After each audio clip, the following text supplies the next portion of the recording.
عمان مو ضد الطبع ولا ضد المنتخب ولا ضد الرياضة، بس يا عم انت حكم ناس ضحت وانجرحت وتمرضت ومشلولة ونايمة بالفراش وعليها إصابات ما حد يقلبها، ويوميا طالع لي طفل بقناة جد بالتقاطع، والله أنا أبوي صوب بفلان مكان، والله أبوي أنا استشهد بفلان مكان، والدولة لا عين رأت ولا أذن سمعت.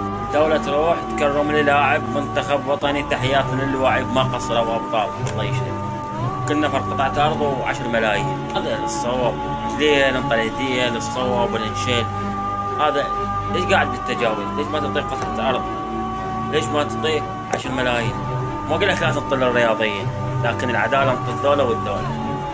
هذول ضحوا، ولو ما دولة حتى فوز ما يقدرون يفوزون ولا يقدرون يقدمون.